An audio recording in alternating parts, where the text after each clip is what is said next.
and what it means to live in a country that puts us in this position. Again. Again. Yeah. Again.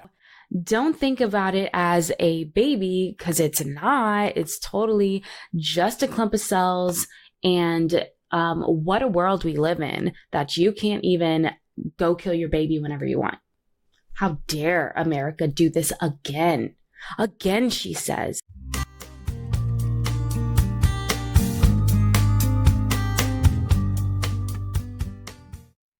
Hey everyone, welcome to Bold Reflections, a channel where I discuss life and culture through a Christ-focused perspective. I know that everyone is still up in arms about the election or whatever else happens to be dominating the internet on any given day, but I still really wanted to talk about Anne Hathaway's appearance on The View and some comments that she made about so-called women's reproductive rights. Okay guys, so if you're familiar with The View, then you know that it's a show where four women and a guest talk about politics and culture through a very left-wing perspective, might I add. And a lot of people are talking about Anne Hathaway's comments on abortion. So without further ado, let's roll the clip.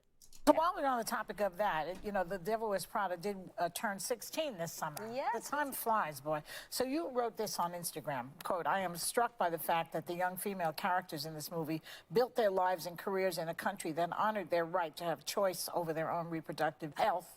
See you in the fight." So why did you write that? Why was it important to you to write something like that?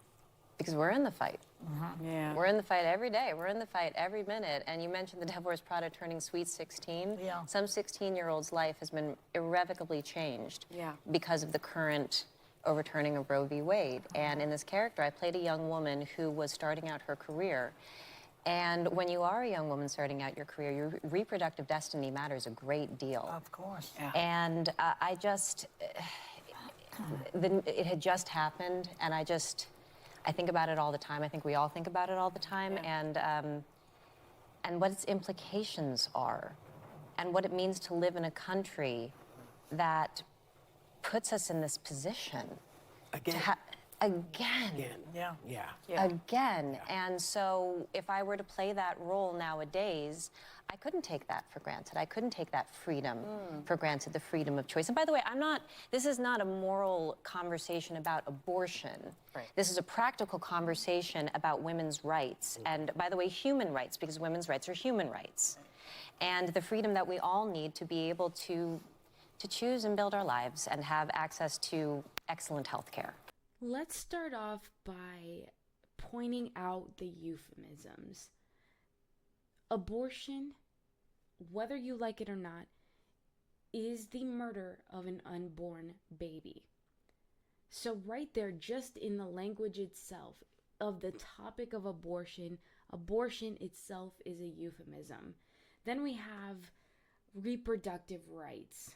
Anne Hathaway seems very strongly motivated by reproductive rights, women's rights. But again, that is another euphemism for the right that we actually don't really have to murder another human being. Then we have reproductive health. Again, women's health. She used women's health. Again, this is another euphemism developed by those who are pro-abortion to get you to think about abortion as just this medical procedure that every woman should have access to. Don't think about it as a baby, because it's not. It's totally just a clump of cells. And what a world we live in that you can't even go kill your baby whenever you want. How dare America do this again? Again, she says.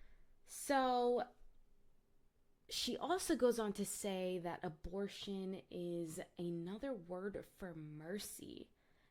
Mercy for who exactly? Because if we're talking about the unborn child, not so merciful for that person.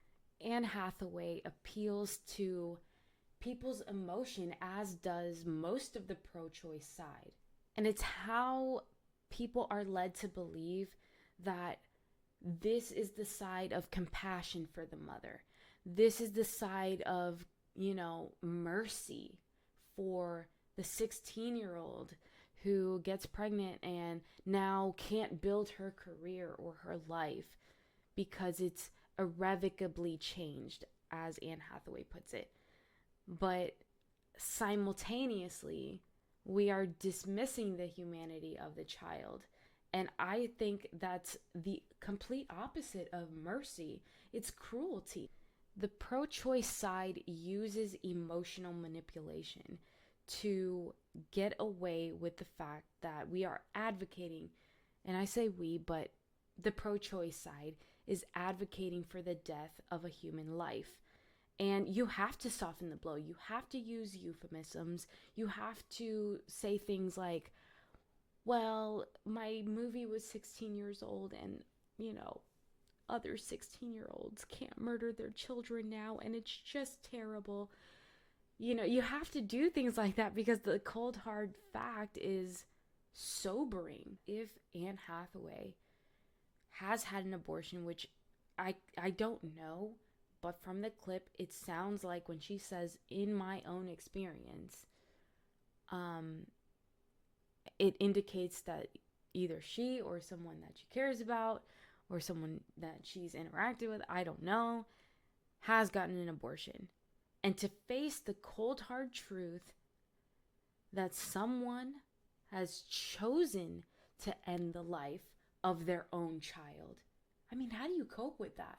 You can either deny that reality and continue to believe that the pro-life movement is hateful and anti-woman and everything we say is just a lie. And you can continue to double down with these pro-abortion advocates like the ladies from The View or politicians like Democrat Stacey Abrams, who recently came out and said that fetal heartbeats are just right-wing lies to manipulate women. There is no such thing as a heartbeat at 6 weeks. It is a manufactured sound designed to convince people that men have the right to take control of a woman's body. Or you come to the reality of what abortion truly is, how barbaric it actually is, and now you are covered in shame, covered in pain. Your heart bleeds for not only the loss of your child, but the fact that you made the choice to do it.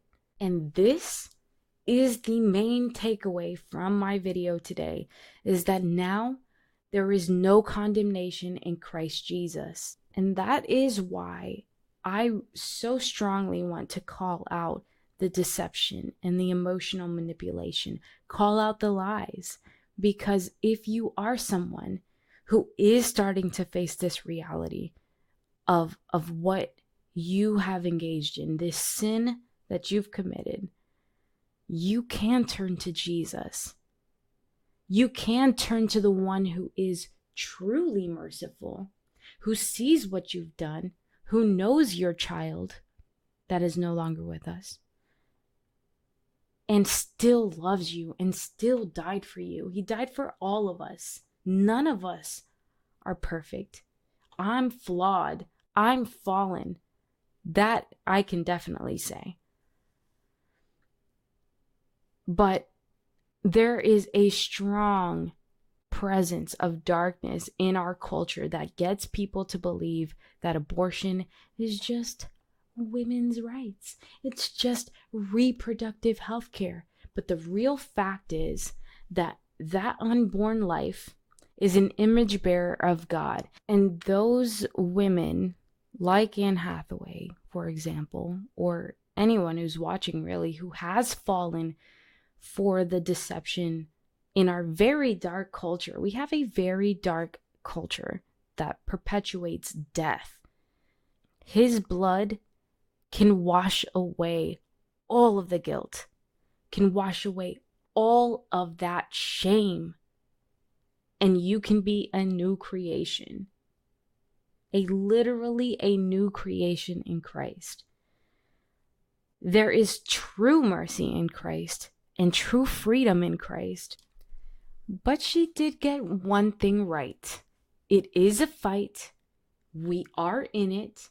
And I believe that as Christians, we must stand up for the dignity of the unborn.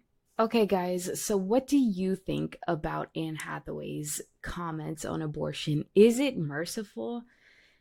Leave a comment down below, and thanks for watching. And as always, God bless. If that was bold enough for you, then consider subscribing to help the channel grow. Don't forget to like and comment to help get the algorithm on our side.